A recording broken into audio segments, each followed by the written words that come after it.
Halo semua, perkenalkan nama saya Leta Rifani. Saya mahasiswi dari Poltekkes Kemenkes Jambi, jurusan D3 Farmasi semester kedua. Saat ini saya akan mengerjakan tugas dari mata kuliah Ilmu Kesehatan Masyarakat. Umur saya tahun ini 19 tahun. Kali ini saya akan membahas tentang seks bebas. Belakangan ini saya sering melihat VT dari Dr. Amira SPOG yang membahas tentang dampak dari seks bebas pada usia dini serta resiko-resikonya. Saya turut prihatin melihat dan mendengar berita-berita dari Dr. Amira bahwasannya tidak sedikit remaja zaman sekarang yang sudah melakukan seks bebas. Berikut contoh VT dari Dr. Amira yang saya lihat. Nah, cerita pasien, seorang nona datang ya dengan didampingi oleh ibunya, datang dengan hamil kedua, umur 17 tahun loh nonanya ya. Nona 17 tahun datang hamil kedua ya. Anak pertamanya masih umur 11 bulan dan sekarang hamil umur 3 bulan. Ibunya nih yang nganter nangis-nangis bilang, "Dok, tolong dok, saya udah gak sanggup lagi ngurusin anak saya ini. Karena anak saya ini, anak pertamanya ini masih saya yang ngurus 11 bulan. Sekarang dia udah hamil lagi dengan laki-laki yang berbeda lagi.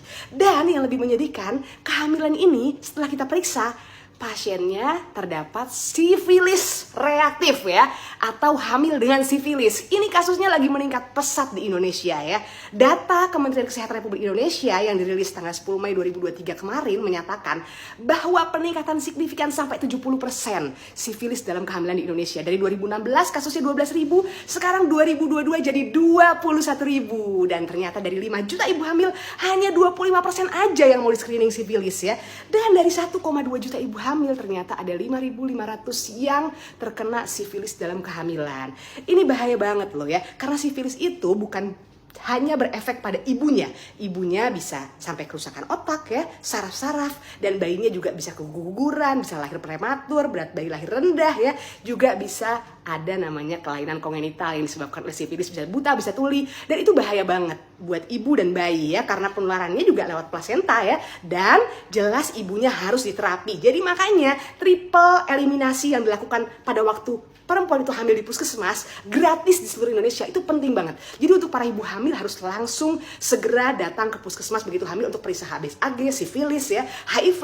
Tentunya lebih baik lagi kalau sebelum nikah diperiksa, itu lebih bagus lagi. Dan yang periksa nggak cuma perempuannya aja, sebelum nikah juga laki-laki atau pasangannya harus diperiksa biar terbuka semuanya dan tidak ada dusta di antara kita ya. Jadi nih intinya poinnya di sini adalah pengobatan sifilis. Pengobatan sifilis, begitu kita tahu kena sifilis nggak usah takut ya, nggak usah stres dulu, bisa diobati. Dan yang penting harus jaga perilaku lah, jangan hubungan lagi ganti-ganti partner seks. Yang laki-laki berubah, yang perempuan juga berubah.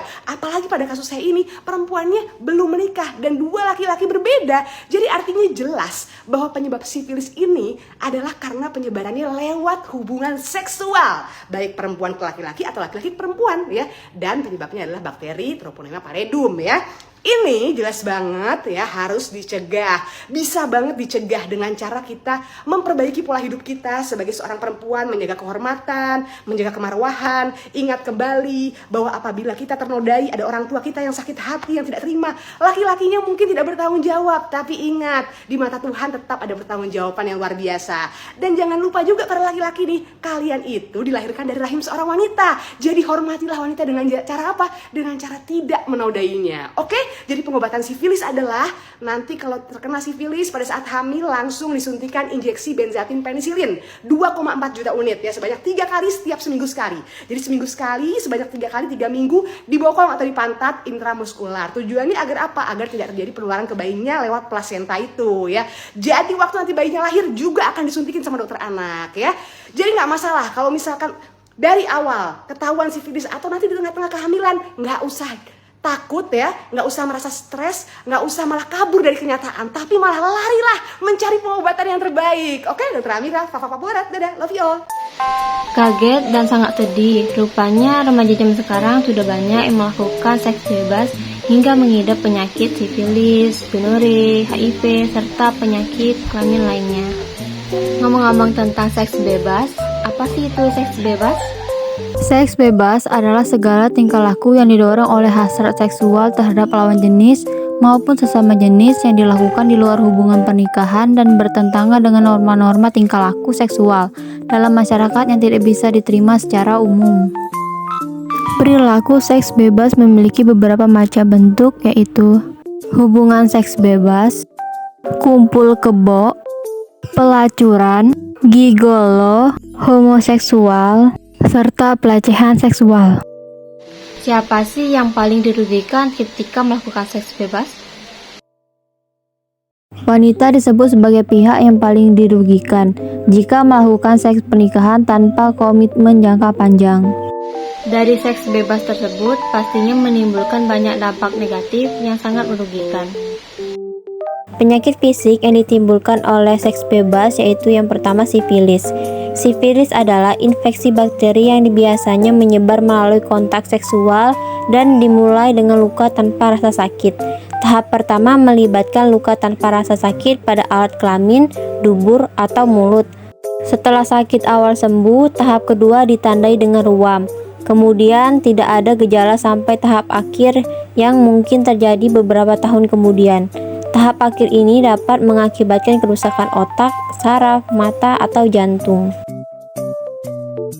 Yang kedua ada gonore. Gonore adalah infeksi bakteri menular seksual yang jika tidak diobati dapat menyebabkan infertilitas. Gejala berupa nyeri buang air kecil dan cairan abnormal pada penis atau vagina. Pria mengalami nyeri di testis, sedangkan wanita mengalami nyeri di bagian perut bagian bawah. Pada beberapa kasus, gonore tidak memiliki gejala. Yang ketiga, kutil kelamin. Suatu benjolan kecil pada alat kelamin disebabkan oleh infeksi menular seksual umum. Karakteristik gejalanya yaitu ada benjolan kecil pada kelamin. 4. Klamidia, penyakit menular seksual umum yang mungkin tidak menimbulkan gejala. Banyak orang yang mengidap klamidia tidak memiliki gejala, tetapi mereka masih bisa menulari orang lain melalui kontak seksual.